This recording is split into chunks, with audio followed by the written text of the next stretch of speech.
Hello and welcome back to Retfurb. So on today's video we've got this set of 1998 Judy XL forks that we're going to be servicing, stripping down, refinishing, changing the elastomers and just giving them a total overhaul really. Now from the first images you saw there, they don't actually look that bad, but you can just sort of see here that the paintwork is quite bad. It's quite oxidized underneath from the metal, which has obviously got wet over the years.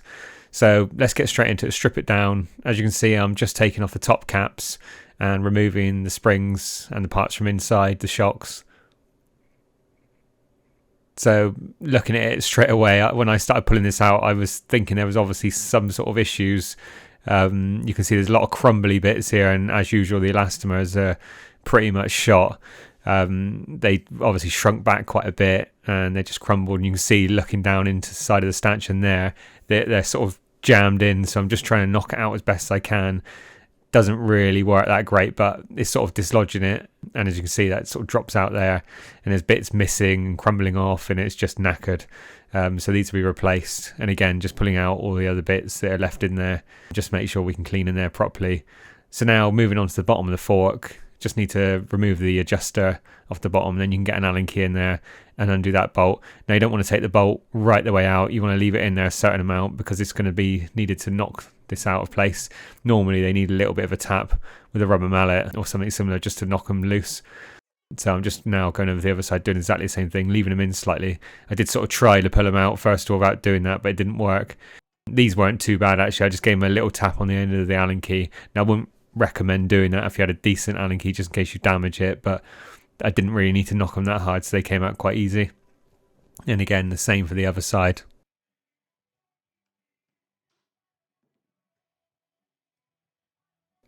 And now just undoing the Allen key bolts, and then you can slide the stanchions out from the lower legs, and you can see the stanchions are in really good condition. There's no issues with them. I'm just going to give them a quick wipe off before I put them away and just store them until I get the lower legs done. And now we can look at removing the top seals. Now I normally take the little small metal rings off of the upper seals before I do this. I've taken them out before and damaged them, so I won't make that mistake again. So these are nice and easy. You obviously need to be careful when you're putting something in there to pull it out. You don't want to damage any of the faces inside, so you just need to be careful where you're sort of pushing that screwdriver or whatever you're using it into.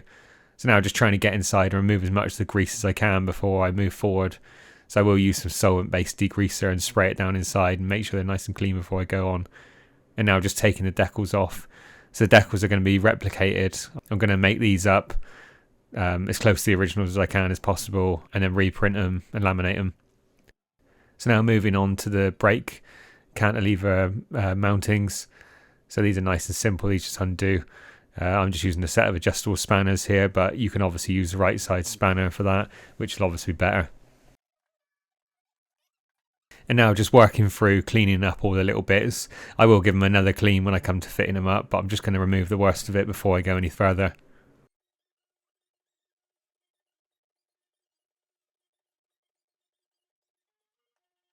Trying to get in between the springs as best as I can. Now you could use an old toothbrush as well, like I do sometimes, some solvent-based degreaser, and just making sure you're getting in all around, making sure there's no lumps of old elastomer left in there before you sort of put it back together, obviously.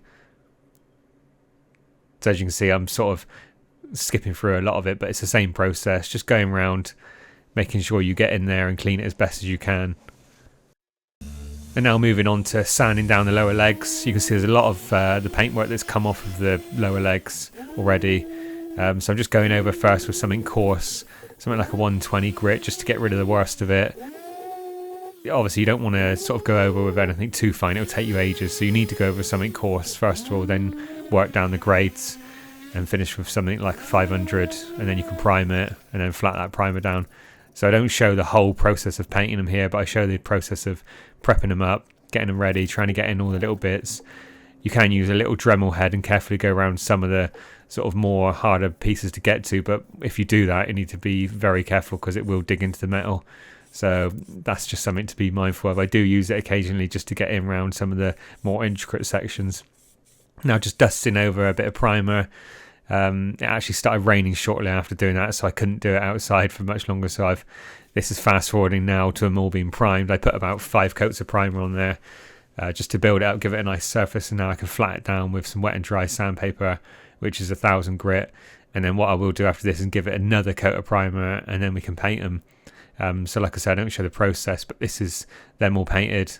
They look a bit smeary there in the picture because I've sort of had my hands all over them, but now I'm just going to nib them off, get rid of some of the sort of bits where it's been painted, and they weren't too bad, to be honest. But I'm just going to go over and make them a little bit more flatter, and any sort of bits that need nibbing out, I just remove that, and then you can go over it and polish it with, I've got some Freckler polish here with my little mini mop, so just going over with that and getting them nice and shiny again. Obviously, when you do this, you need to be careful not to keep it in the same place for a long time. You do run the risk of burning the paint, so you just want to go over and keep moving it. And just, it's better to sort of go over it 10 times rather than one time too hot and then ruin it. So it does take a little bit of patience to get it right, but once you do it, it looks good. So now putting the brake mountings back on. This could be a little bit stiff purely because, if you don't mask it up when you put them paint on, you will get a little bit of paint in there. I did cover them up a little bit when I put the paint on, but I took them off and I lacquered, so yeah, there is a little bit of paint in there, makes them a little bit stiffer, but they're not too bad. I've had worse forks trying to do it when they've not been painted, to be honest. And now pushing the top seals back in. These have obviously all been cleaned and just put back in and checked, and they're all fine. And now putting a bit of grease on the lower stanchions, which then makes it easier to slide in to the seals. I'm just making sure that lower piece for the dampers inside is just hanging out. It just makes it easier when it comes to bolt that back together. And just sliding it in very carefully, making sure that you don't sort of push it too hard for any resistance. And now 10 cc's of 15 weight oil, I think it was off the top of my head, to go in each lower leg. You don't want to push the stanchions all the way in, otherwise if you do that, you won't get this oil in. So you need to push the stanchions in a certain way, and then put the 10 cc's in, and then you can look at putting the bolts back in the bottom, and then that will seal that.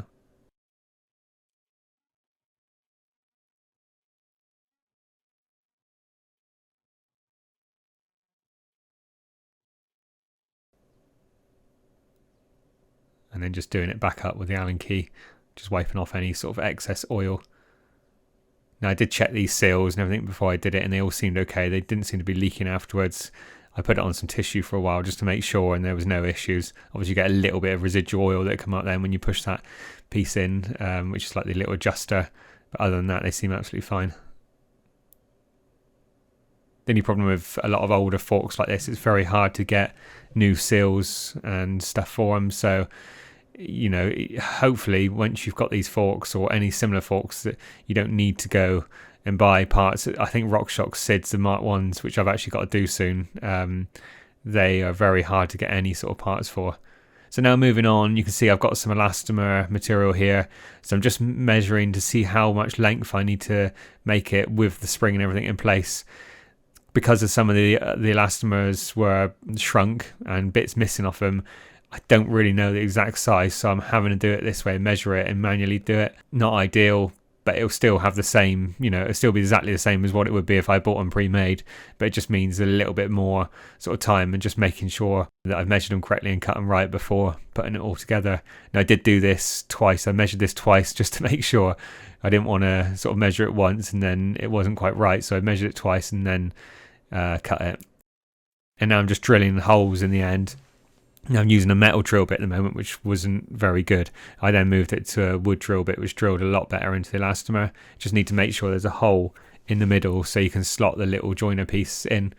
And now greasing those elastomers right up and then putting that inside the stanchion.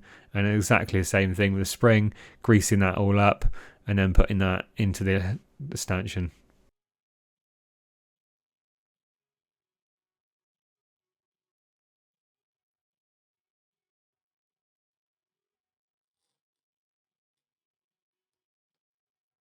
Just making sure that it's all seated correctly and then putting the top cap back on and screwing that in place.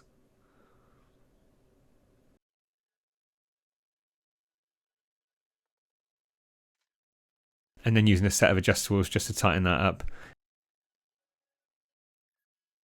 And now exactly the same process on the other side. Now the elastomer on the other side is slightly different size. So I have to obviously remeasure that again with all the bits and making sure that I've got the right length. And now using the wood drill bit to drill into the elastomer, which drills a lot better, a lot quicker. Just making sure that I've got that central when I do that. So these elastomers that I bought, I just bought a rod of it because it worked out that it was better value and it was the hardness that I was looking for. It was rated at about, they say medium. I mean, you know, what are you comparing that to when you say medium? But that's what I went for. I looked online and they sort of said that was the right sort of hardness for these forks. So that's what I went for in the end. So you can see I'm just pushing all the bits together. I have to drill in it and then now putting a load of grease on the outside again, just making sure they've got enough grease before they go inside the stanchion leg. And exactly the same on the top spring. And then we can get the top cap put back on again and then do it up with the adjustable spanners. Obviously not going too tight on these, you've got to be quite careful because they're plastic. And now these are the decals that I made up, so they look pretty good, to be fair. They're as close as I can get them to the originals. So yeah, now just carefully putting them on the fork and then wiping them down and making sure there's no air bubbles or anything underneath. Making sure that before you do put the decals on, that you give the lower legs a good clean degrease and making sure they're ready to take the decals. Obviously you don't want to be putting on there when they've got grease or any sort of silicons on the outer leg, otherwise it won't stick properly. So you can see now I'm just putting the final parts on, just doing those small Judy XL decals, exactly the same process again. So now you can see the forks are starting to come together now. They look really good already. You know, the colour, the purple on them, it was really nice. I matched that as best I could. So now going on to the crowns, I'm just going to go over them and just polish them up. I'm not going too mad, just giving them a nice sheen. I did sand down a little bit with a bit of 1000 grit sandpaper just to bring it up a little bit where there's some deeper scratches. Just being careful not to go over those legs. You don't want to be polishing on the stanchion surface.